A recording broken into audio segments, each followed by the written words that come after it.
Olá, Francisco, bom dia, como vai você? Tudo bem? Tudo bem, e você, Marcos? Como está? Tudo certo também aqui com a gente, com a escola. Continuamos aí na luta, enfrentando o dia a dia. Opa, precisamos disso. Bom, muito obrigado pelo seu tempo e pelo seu conhecimento. Espero que a nossa conversa possa agregar valor aos colegas, né, da comunidade.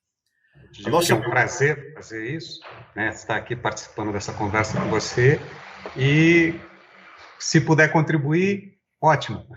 Legal. Bom, eu vou usar a sua experiência do dia a dia para fazer a pergunta, ok? Uhum, tá bom. Quais são os principais desafios diários na gestão de um canal de denúncias corporativo e quais são suas principais recomendações para superar esses desafios?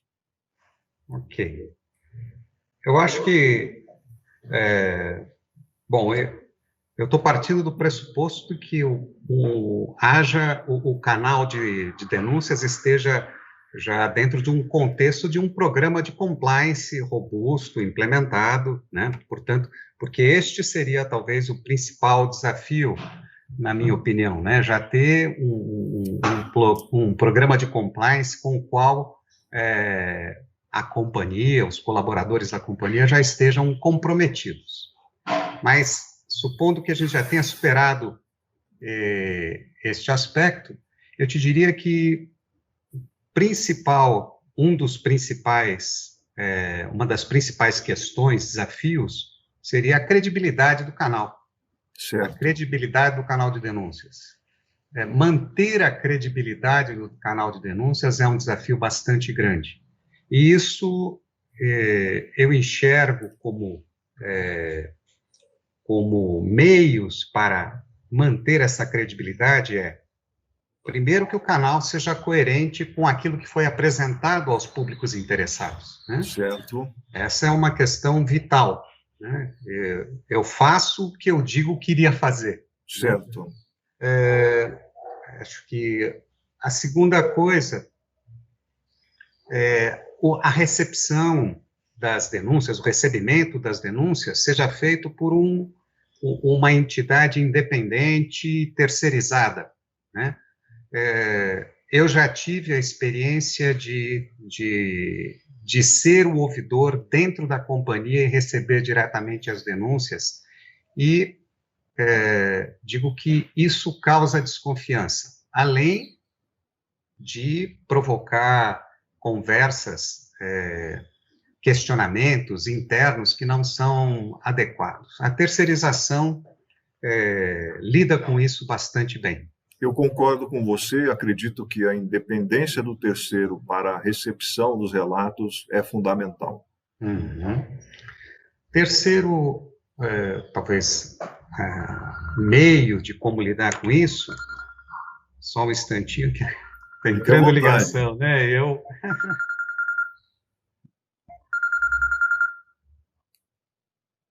O dia a Desculpa. dia.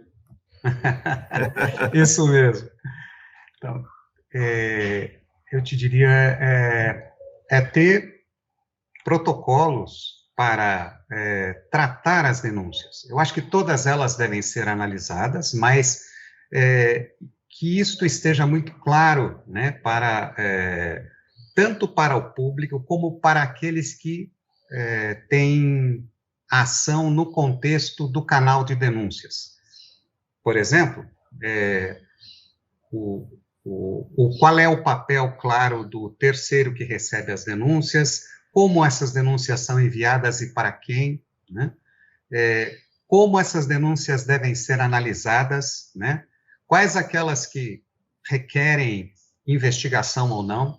E eu te digo, por exemplo, que os protocolos da Compliance School, né, nos ajudaram a dar um formato mais consistente para o que estabelecemos como requerimentos para o aceite de uma denúncia para investigação. Oh, que Né? bacana, fico feliz por isso. Espero que tenha agregado um pouco valor aí. Agregou de fato. Ter um comitê de ética que estabeleça governança tanto para essa decisão de investigar ou não, né, uma decisão colegiada, como também para depois avaliar o resultado das investigações, né? Então, todos esses elementos, acho que conferem credibilidade para o canal de denúncias, né? O que você sentiu já que pode ter, né, diminuído a credibilidade do canal, né? Bom, nós estamos falando de pessoas sempre, né? Sempre. Relacionamentos interpessoais, pessoas que participam ainda que no âmbito do comitê de ética, né? Mas são pessoas que têm interesses, pessoas que têm amizades, pessoas que conhecem eventualmente conhecem aqueles que são envolvidos numa denúncia, né? Relatados. Isso. E, portanto, esta situação acaba interferindo na discussão, né? Nós já lidamos com isso e tem pessoas que são mais, conseguem convencer, conseguem influenciar mais do que outras no ambiente como comitê de ética, né? Verdade. Então, ter protocolos para tratar isto, para manter esta pessoa que tem mais interesse numa posição mais isenta, ter um colegiado decidindo pelo processo, nos dá mais segurança, confere mais segurança e mantém a credibilidade, como eu disse, do processo, né? Quando você decidem em fazer a investigação daquilo que vocês acham coerente, né, conduzir o processo investigativo, você consegue perceber unanimidade na decisão ou há interferência na decisão? Não. Como eu disse, os interesses diversos acabam interferindo na decisão. Uma questão, acho que, com a qual a gente sempre lida é o estigma que tem o denunciante, por exemplo, né?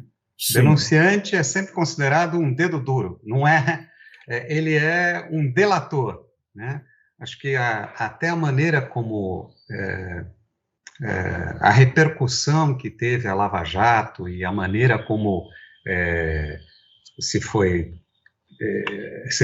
foram se revelando os meandros de corrupção, né, acabaram levando a figura daquele delator que participou do processo, né, não parece ser alguém interessado em eliminar a corrupção, mas alguém interessado em se proteger. E essa figura é muito forte, sempre que uma denúncia surge, né, essa imagem que se tem da pessoa que faz a denúncia. Eu acho até... Requer um cuidado grande, né, para que esse preconceito, esse entendimento sobre a nobreza ou não do denunciante interfira numa boa investigação, né, ou na abertura de uma investigação. Isso mesmo.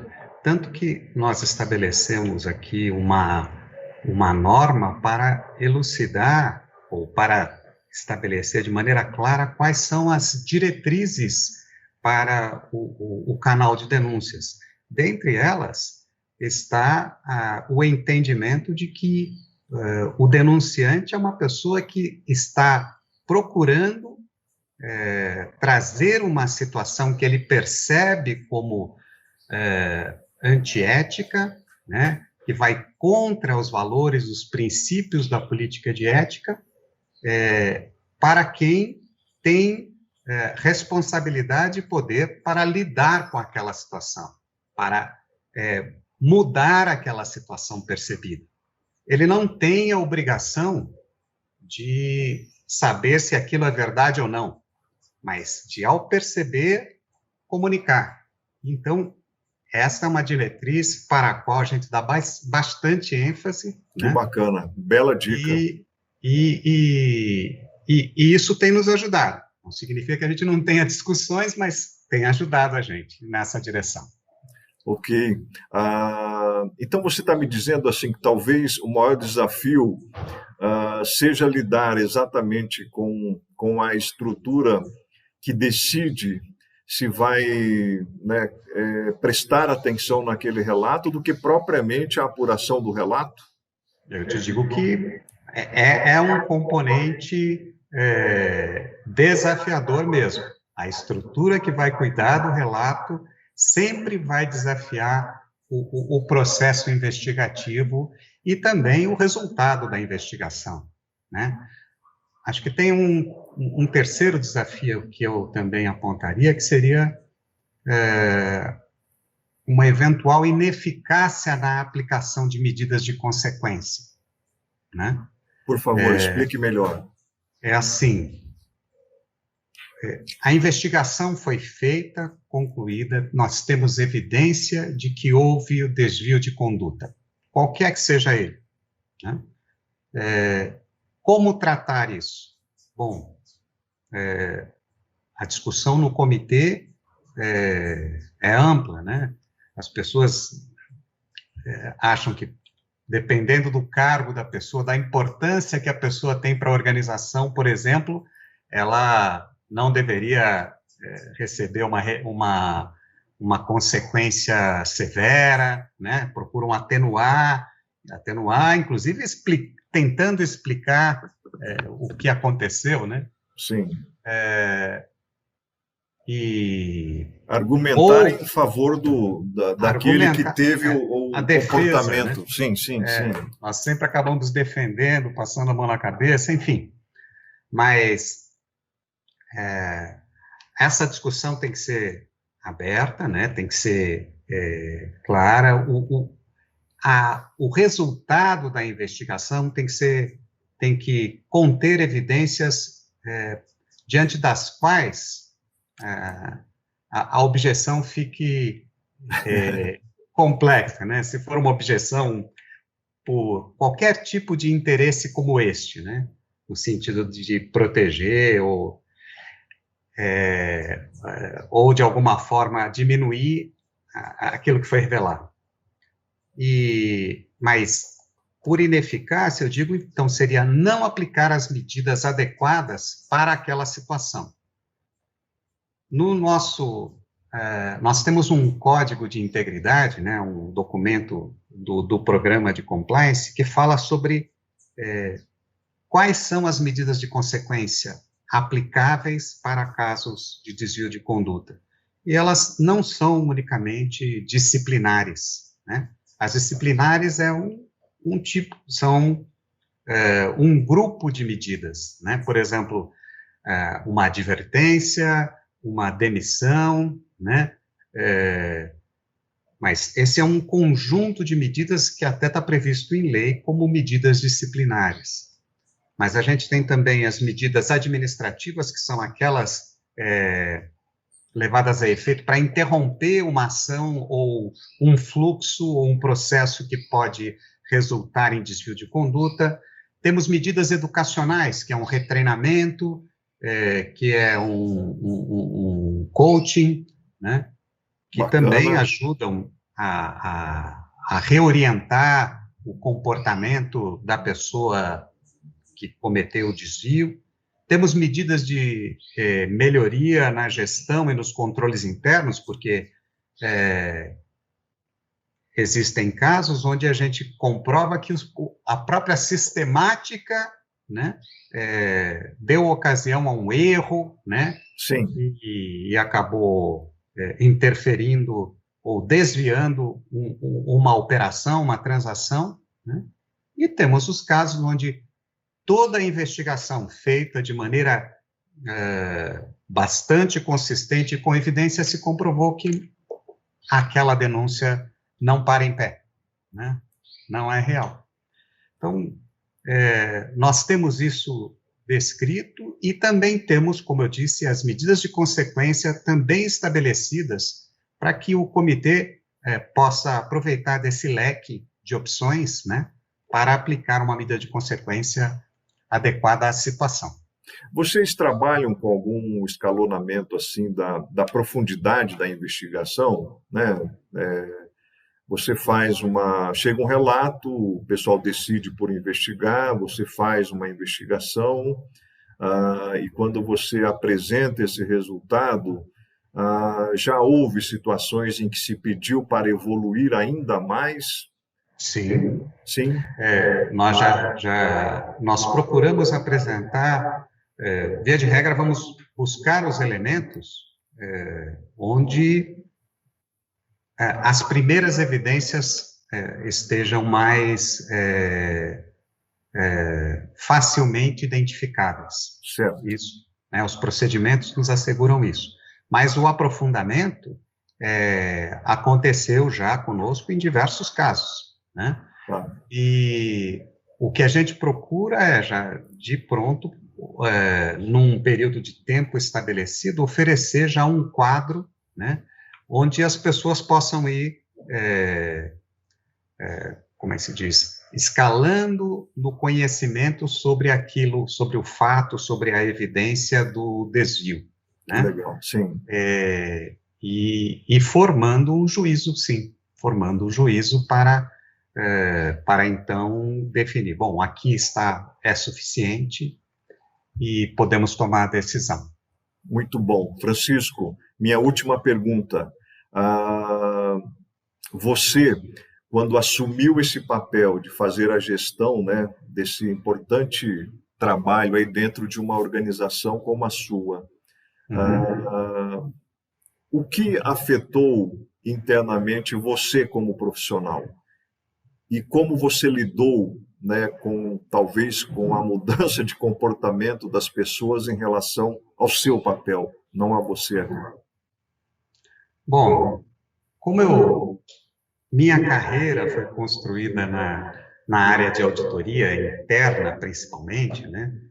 Comecei na auditoria externa, mas depois evoluí para a auditoria interna e uma atuação de mais de quase 30 anos, né? Sim. Nessa função, eu aprendi a lidar com estas situações na prática, enfrentando, né, as reações mais diversas com auditados enfim, e com a maneira como encaravam o meu trabalho. Então, isso me preparou, acho que, para assumir a função de compliance. Tive até uma experiência anterior como ouvidor, como eu mencionei, né? Sim. E também é uma experiência completamente distinta. Você receber, uma denúncia, você ter uma interação com um denunciante, ajudá-lo a lembrar de fatos, a falar sobre aquilo, mesmo sob emoção. Quer dizer, são coisas que acabaram me preparando para exercer esta função de maneira de maneira melhor, eu diria, né? Ok. Agora, é natural que lidar com as questões que eu já mencionei como desafios, né?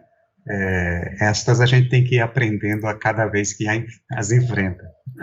Francisco, muito obrigado pelo seu conhecimento. Eu aprendi detalhes aí, você trouxe detalhes muito relevantes na sua fala, e quem tem o desafio diário de lidar com o seu papel sabe da importância do que você falou. Agradeço muito em nome da escola e queria aproveitar e deixar um elogio aqui para o colega. Eu o considero um dos profissionais mais coerentes e de bom senso naquilo que faz.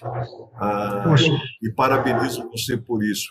Se todas as organizações tiverem profissionais como você no seu papel, acredito que a gente teria um ambiente não só íntegro, mas um ambiente com equilíbrio, sabe, que pudesse dar uma tranquilidade melhor aí para as pessoas. Poxa, Marco, muito obrigado pelo elogio, muito obrigado pelo cumprimento. Fico feliz de que a minha atuação, minha maneira de ser possa ter levado a esse tipo de apreciação. Você é um exemplo. Um abraço e até a próxima. Um abraço. Tchau, tchau.